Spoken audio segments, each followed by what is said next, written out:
नमस्ते, फेरि म यो एकल बिमा शुल्कको बारेमा व्याख्या गर्न गइरहेको छु। एकल बिमा शुल्क भनेको एकपटक मात्र भुक्तानी गर्ने हो। यदि कोही व्यक्ति पटक पटक बिमा शुल्क भुक्तानी गर्न झन्झटिलो छ, अथवा बाहिर जानुहुन्छ, अथवा कहीँ जानुहुन्छ, अथवा आफ्नो व्यापारिक सिलसिलाले भ्याउँदिन भन्नुभयो भने पनि हामीले त्यस्तो व्यवस्था, यो एकल बिमा शुल्कको व्यवस्था ल्याएको छ। यो एकल बिमा शुल्क अहिले निकै हामीसँग लोकप्रिय छ। त्यसको मतलब के हो भन्दाखेरि तपाईँले ब्याङ्कमा राखेको पैसाको ब्याज एकदम कम छ, 1.5%, 2% भन्दा छैन भने यो हामी इन्सुरेन्ससँग 6.4 त त्यसै छ, तर छुट दिएको बिमा जोड्दाखेरि लगभग 8-8.5% पर्ने भएकाले यति धेरै बोनस अथवा यति धेरै ब्याज ब्याङ्कमा पाउनुहुन्न। र अर्को कुरा, ब्याङ्कमा राखेको पैसामा सुरक्षा पाउनुहुन्न, पैसा मात्र पाउनुहुन्छ भने इन्सुरेन्समा राखेको पैसाले सुरक्षा पनि पाउनुहुन्छ, ब्याङ्कको भन्दा 3 गुणा लगभग ब्याज पनि पाउँछ। त्यसको मतलब के हो भन्दाखेरि ब्याङ्कमा राखेको पैसाले आराम गर्छ, इन्सुरेन्समा राखेको पैसाले काम गर्छ, सुरक्षा दिन्छ। र मैले यहाँ एकल बिमा शुल्कको बारेमा व्याख्या गर्दै गर्दा एकल बिमा शुल्क जम्मा गर्ने व्यक्तिको उमेर चाहिँ 18 वर्षदेखि 60 वर्ष भित्रको हुनुपर्छ। र मैले यहाँ एकमुष्ट बुझाउने, एकल बिमा भनेको एकमुष्ट एकचोटि मात्रै बुझाउने, पटक पटक बुझाउनु पर्दैन अरू रेगुलर बिमा जस्तो।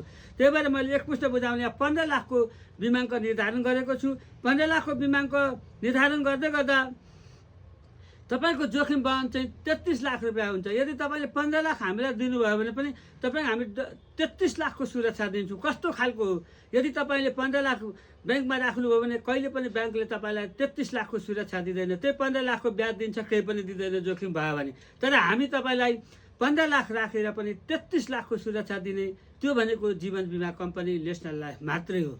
त्यही भएर तपाईँ फिर्ता कति पाउनुहुन्छ त? यदि 15 लाख राखेर 7 वर्षको अवधिमा कति फिर्ता पाउनुहुन्छ भन्दै गर्दाखेरि म आजको बोनस दर अनुसार म नेसनल लाइफको अग्रणी जीवन बिमा कम्पनीबाट बोल्दैछु। आजको बोनस दर अनुसार चाहिँ तपाईँले यो 23,43,000 रुपियाँ, 15 लाख राखेर 23,43,000 कोही पनि पाउँदैन, त्यसमा पनि सुरक्षाका साथ। त्यही भएर तपाईँ ब्याङ्कमा भएको पैसा हामीसँग इन्सुरेन्समा सार्नुहोस्।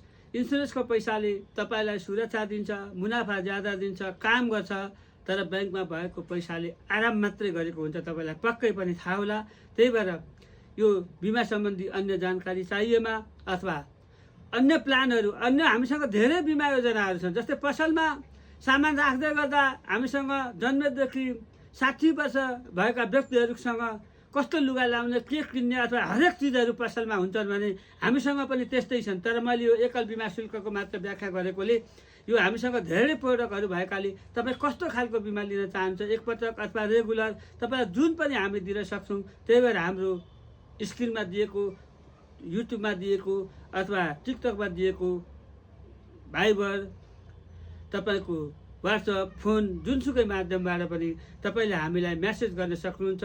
जुनसुकै बेला हामी तपाईँलाई बिमा सम्बन्धी राय सल्लाह दिनेछौँ भन्दै म फेरि पनि अनुरोध गर्छु, ब्याङ्कमा भएको पैसाले आराम गर्छ, इन्सुरेन्समा भएको पैसाले सुरक्षा दिन्छ, प्रतिफल ज्यादा दिन्छ। हामीसँग उक्त पैसा ट्रान्सफर गर्नुहोस्, हामी तपाईँलाई ज्यादाभन्दा ज्यादा मुनाफा दिनेछौँ भन्ने आशा लिएका छौँ।